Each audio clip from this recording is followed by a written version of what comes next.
Hello, नमस्कार, राम राम, खम्मा खणी। स्वागत आप सभी का एक बार फिर से लहर पाठशाला पर। मैं दिनेश आंजना आप सभी के बीच हाजिर। काफ़ी समय से जो सीटों का वर्गवार वर्गीकरण किया गया है उसको लेके काफ़ी दुविधा के अंदर थे कि सर समझ में नहीं आ रहा है। कहीं पे हमारी कैटेगरी के अंदर जो विज्ञप्ति है उसके अंदर तो सीटें ज़्यादा बताई जा रही है, जबकि सोशल मीडिया पर कुछ मैसेज वगैरह चल रहे हैं, उसमें हमारी सीटें उसकी तुलना में बहुत कम बताई जा रही है। तो वास्तविकता क्या है उसके बारे में थोड़ी-सी बात करेंगे। तो वन बाय वन में यहाँ पे सारी जो कैटेगरी वाइज़ अलग-अलग कितनी-कितनी सीटें आपके आ रही है और इस सीट के अंदर आप कौन-सी रैंक लेके आएँगे तो भी आपका सिलेक्शन होगा। बहुत से बच्चों का तो ये कहना है कि सर ये विज्ञप्ति नहीं है, रिज़ल्ट ही है एक प्रकार से कि सिलेक्शन होगा या नहीं होगा, पहले से पता चल गया है। तो होगा, होने वालों का होगा भी और सबका नहीं होगा ये ज़रूर है। जितनी पोस्ट हैं उतना ही होगा क्योंकि पोस्टें कम हैं, ठीक है। तो देखिए सबसे पहले L1 की बात करेंगे, फिर L2 की बात करेंगे। L1 के अंदर आप सभी को पता है कि टोटल अपने पद कितने हैं, उसकी अगर बात की जाए तो ये 2 विभाग और 3 टाइप्स के इसके अंदर फॉर्म है वो निकले हैं। बात करते हैं संस्कृत शिक्षा के अंदर। इसके अंदर वही बच्चे फॉर्म भर पाएंगे जिनके संस्कृत से क्या की हुई है, BSTC की हुई है, ठीक है। ध्यान से समझना, संस्कृत शिक्षा में भी 2 प्रकार की वैकेंसीज निकली हुई है, ठीक है। एक तो संस्कृत शिक्षा में संस्कृत लिखा हुआ है जिसके 187 पद है, उसमें केवल जिनके BSTC संस्कृत से है वो फॉर्म भर सकते हैं।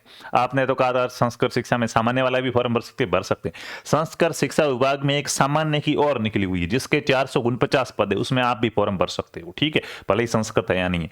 तो संस्कृत शिक्षा में जो सामान्य की है उसमें 449 पद है और जो सामान्य शिक्षा के अंदर है उसमें आपके 5000 पद है, ठीक है। तो जिसके ओनली फॉर मतलब जिसके संस्कृत है उसके तो ये काम किए, जिसके संस्कृत नहीं है उनके लिए ये वैकेंसीज काम की, यानी कि आपके ये 5449 पद काम के हैं जिन्होंने BSTC हिंदी से कर रखी है, सामान्य से कर रखी है। इसमें भी फॉर्म भरना, इसमें भी फॉर्म भरना, लेकिन इन दोनों में अलग से फॉर्म नहीं भरा जाएगा। संस्कृत है तो इसमें अलग से भरना, इनमें सेम ही होता। वो आप ई मित्र पे जाओगे अपने आप ऑप्शन आएंगे, पता चल जाएगा, ठीक है। फिलहाल अपन यहाँ पे सीटों की बात करते हैं।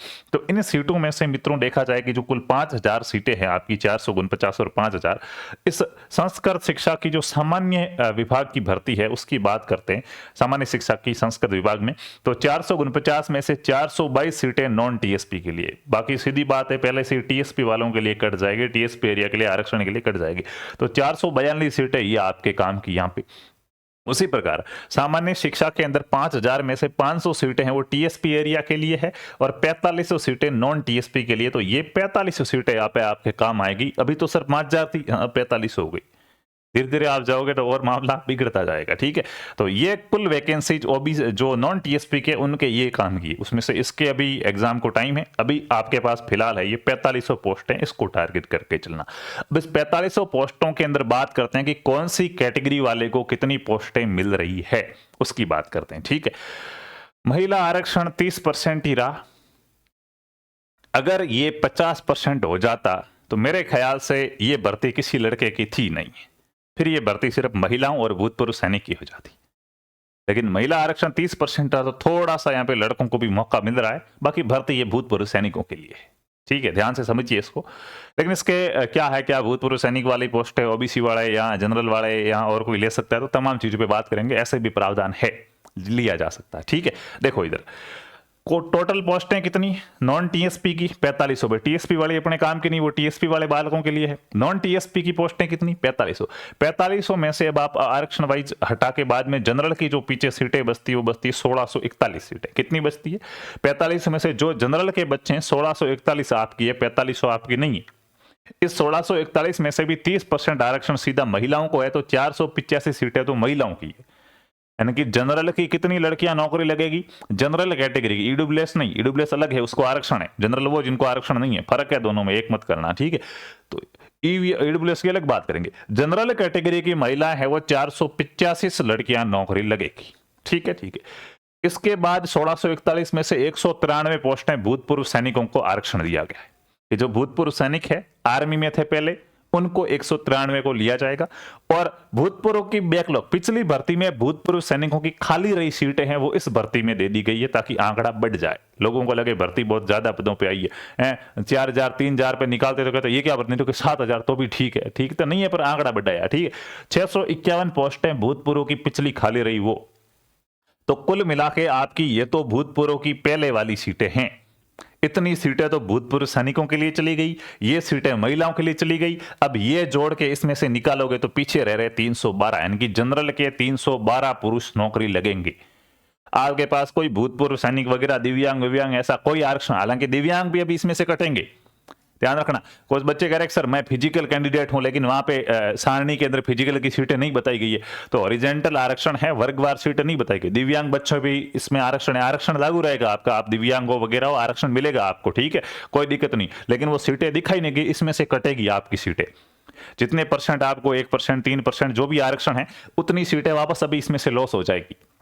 तो ये 312 से भी कम होगी, 300 के आसपास बचेगी। तो इतने ही बच्चे नौकरी लगेंगे, यानी कि आप जनरल कैटेगरी से हो तो जनरल कैटेगरी की पुरुषों की अलग से रैंक निकाली जाए तो 312 बच्चे ही लगेंगे, तो आपको इस रैंक के अंदर आना होगा, तभी आपकी नौकरी लगेगी, ठीक है। ऑल ओवर 1641 है। ऐसे ही बात करते हैं ओबीसी कैटेगरी की।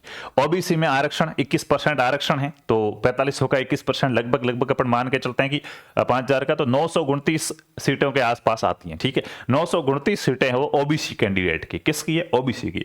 उसमें से अगर बात की जाए तो 276, 30% आरक्षण है, तो ओबीसी की सिर्फ 276 लड़कियां नौकरी लगेगी, 77 नहीं, ध्यान रखना। ओबीसी कैटेगरी के अंदर अगर आपकी रैंक है 929 से बाहर आए तो मामला ही फेल है, कोई मतलब नहीं है, ठीक है। अगर महिलाओं की अलग से लिस्ट बना दी जाए, उसमें आपको 276 के अंदर आना होगा, 276 लड़कियां ओबीसी की नौकरी लगेगी पूरे राजस्थान में, ठीक है। कंपटीशन देख सकते हो ना।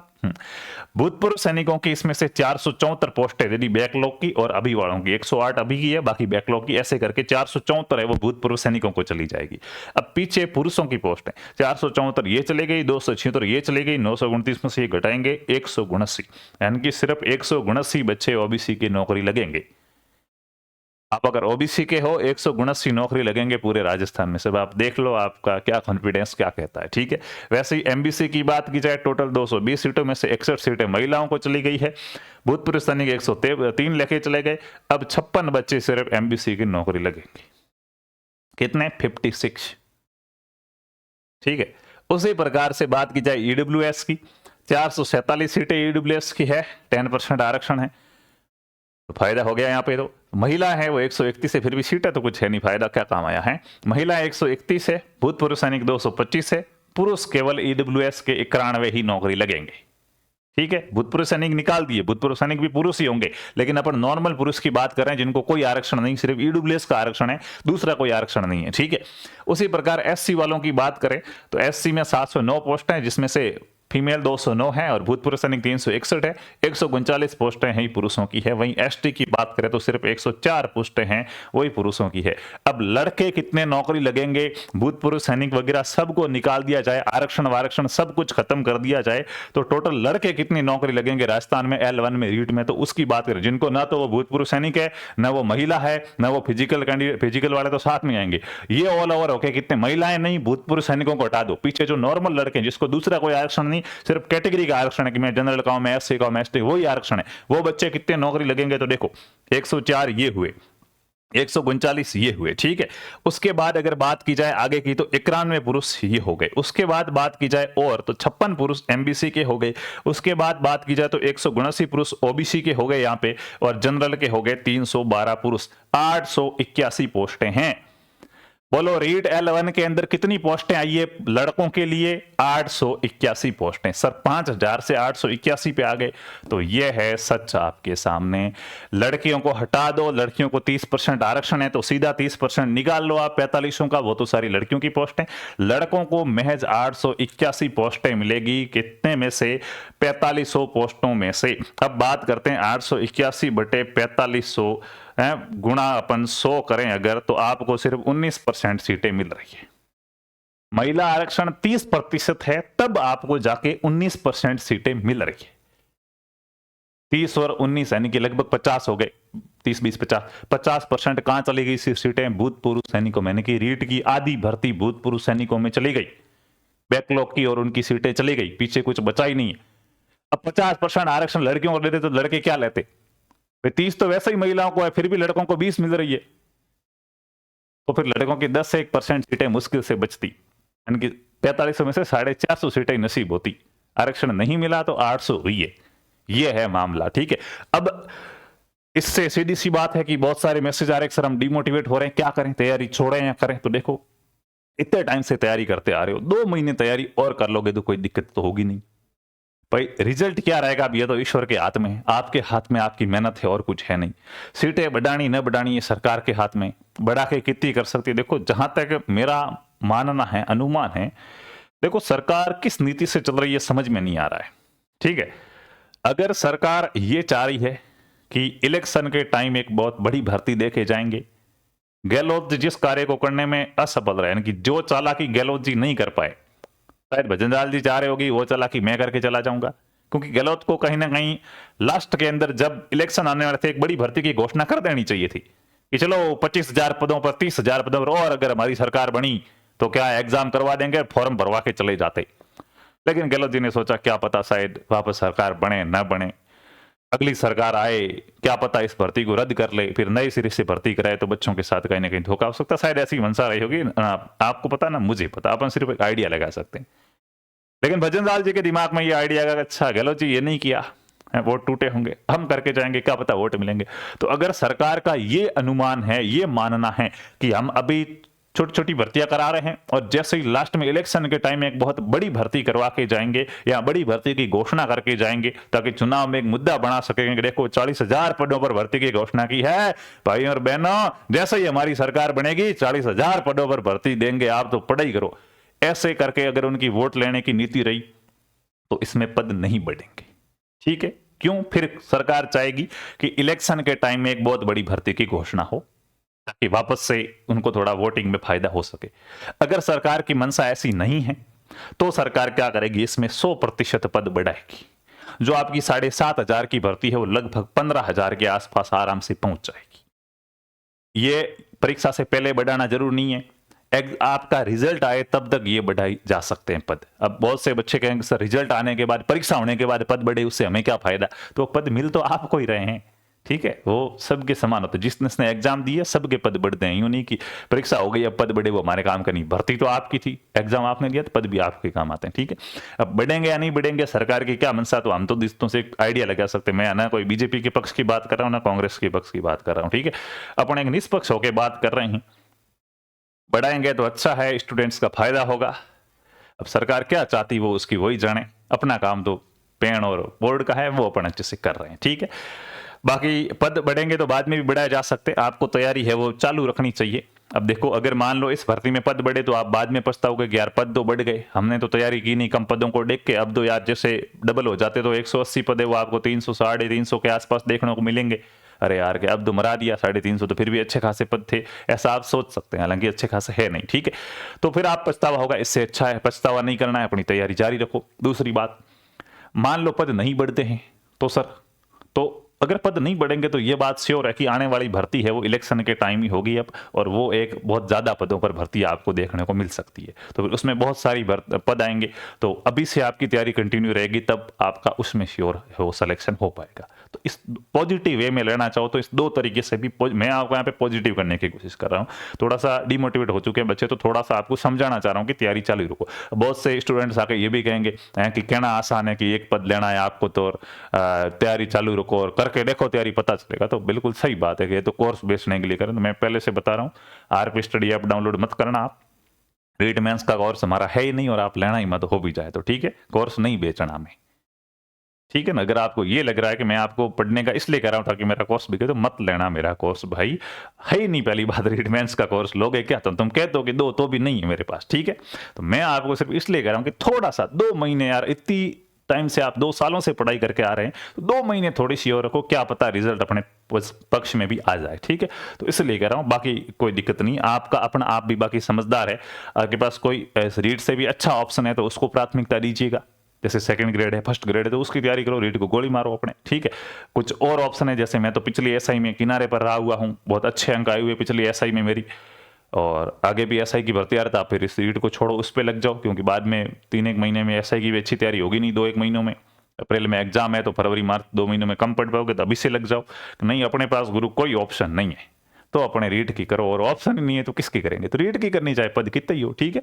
बाकी वही L2 की बात करें तो L2 में भी कुछ खास पद नहीं है, लेकिन लेवल 2 में पद बढ़ने की पूरी संभावना है, क्योंकि ये जो भर्ती है वो संस्कृत शिक्षा विभाग में निकली है। सामान्य की पोस्टें आएगी तो हो सकता है यहाँ तो इसके साथ में आएगी या अलग आएगी, अलग आएगी तो अलग एग्जाम हो जाएगा, साथ में आएगी तो भी साथ में होगा, लेकिन ये संस्कृत शिक्षा विभाग की भर्ती है तो क्या होगा कैसे होगा वो बाद में पता चलेगा, ठीक है, ठीक है।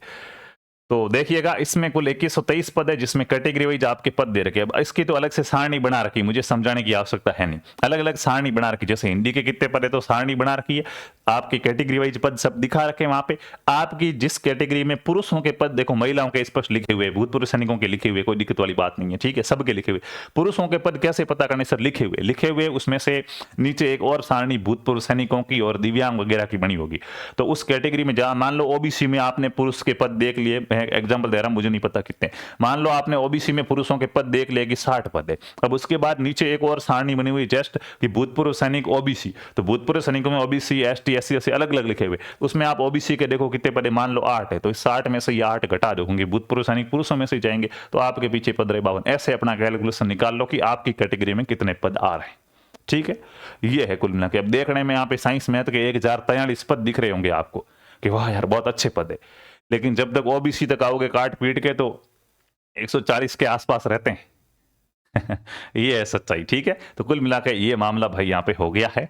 दूसरी बात, सबसे बड़ी बात आपको समझाना चाह रहा हूं, एक बात और जो आपका सबसे बड़ा डाउट है कि क्या अगर भूतपूर्व सैनिकों के पद खाली रह गए तो उस पर हम जा सकते हैं क्या। तो देखो सरकार का प्रावधान है, अगर महिलाओं के पद खाली रह जाते हैं, रहेंगे नहीं, बहुत पढ़ रही लड़कियां, जब से सुना था 50% आरक्षण नहीं, लाइब्रेरी में ही बैठी है।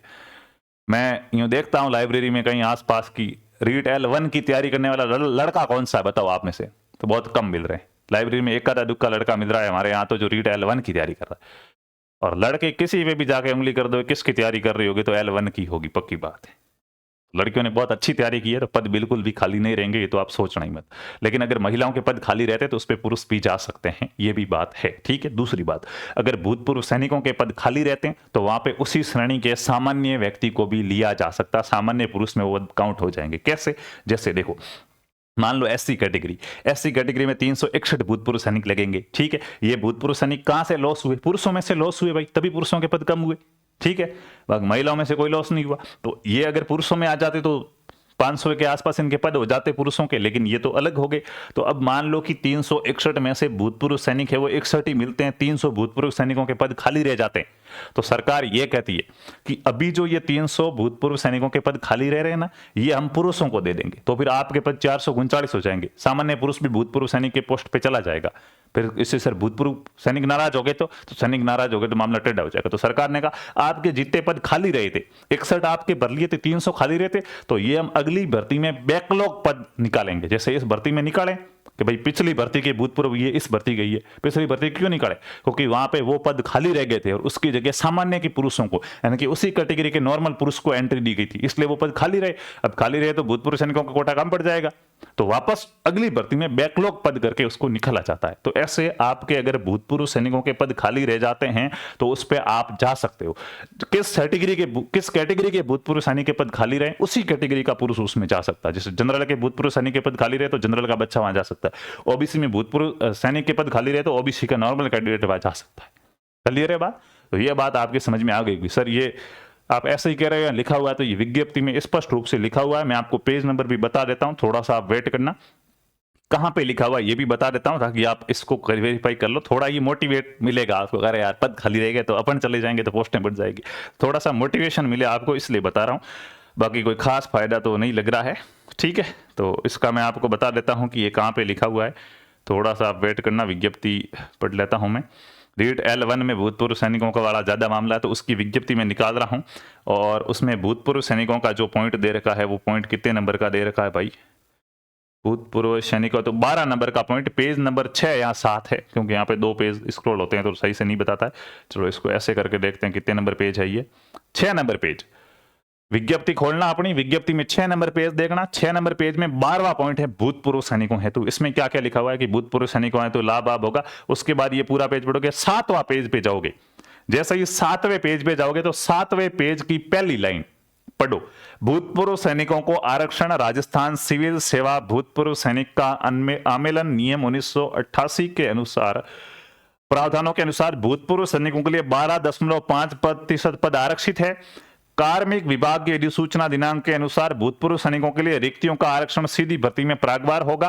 किसी वर्ग, अब ध्यान से पढ़ो, इस लाइन को ध्यान से सुनना, किसी वर्ग विशेष में पात्र और उपयुक्त भूतपूर्व सैनिकों की अनुपलब्धता की दिशा में, यानी कि किसी श्रेणी में पात्र भूतपूर्व सैनिक अनुपलब्ध है, इतने भूतपूर्व सैनिक नहीं मिले जितने पद है, उस दशा में उनके लिए इस प्रकार आरक्षित रिक्तियां सामान्य प्रक्रिया के अनुसार भरी जाएगी। फिर उनकी जो रिक्तियां, इनकी जो उनकी पोस्टें खाली रहेगी उसको सामान्य प्रक्रिया से भरा जाएगा, इनकी वो पोस्टें पुरुषों को दे दी जाएगी। Clear clear. फिर तो सर इससे फिर तो पिछली भर्ती के बैकलॉग इस बार क्यों दिए, वो सामान्य को क्यों नहीं दिए, वो सामान्य को दे दिए है, तो फिर इस बार क्यों आए? इस बार इसलिए आए क्योंकि सरकार का प्रावधान है कि भूतपूर्व सैनिकों के जितने पद आपने सामान्य से भरे उतने अगली भर्ती में बैकलॉग करके भूतपूर्व को ही देंगे। ठीक है, तो इसका क्योंकि रिटायर हो गए वगैरह बहुत सी चीजें हो सकती, तो देखो इन्होंने आगे लिखा, और रिक्तियों की समान संख्या, जितने भूतपूर्व सैनिकों के पद खाली रहे उतनी रिक्तियों की समान संख्या अगली भर्ती में अनगिनत की जाएगी। अच्छा, अनगिनत की जाएगी और ऐसी भर्तियां व्यापक हो जाएगी, यानी कि एक बार वो भर्ती आपको दी जा सकती है, फिर भी नहीं मिले तो उसको विलोपित कर दिया जाएगा। तो कुल मिलाकर चलो भूतपूर्व सैनिकों वाला मामला, भूतपूर्व सैनिकों को सोचना कि उनके अगली भर्ती में पद आएंगे या नहीं आएंगे, आपका यहाँ पे ये श्योर है, मैंने लाइन पढ़ा के बताया आपको। इसका मतलब ये हुआ कि भूतपूर्व सैनिक के पद खाली रह गए तो नॉर्मल कैंडिडेट उस पर जा सकता है। तो कुल मिला के अगर खाली रह जाते तो यहाँ भी थोड़े से चांस है आपके कि आपके पद बढ़ जाए। तो भाई कुल मिला के मामला ये है, इसके अलावा कुछ नहीं है मेरे पास। ठीक है, न पद बढ़ाना हमारे हाथ में है, न और कोई चीज हमारे हाथ में है आपको पढ़ाना और समझाना, वो हम अच्छे से कर रहे हैं। बाकी और भी जो सूचना होगी वो लहर पाठशाला नाम से टेलीग्राम चैनल है, उसको आप ज्वाइन कर लेना, वहां पे आपको मिल जाएगी। ठीक है, तो ये कुछ मांजरा है। अब देख लो, आपको मोटिवेशन वगैरह बना रह सकता है, 2 महीने बढ़िया अच्छे से पढ़ सकते हो तो पढ़ो, बाकी विकल्प और भी बहुत है, आपको जो सही लगे उसका चुनाव आप करो। धन्यवाद।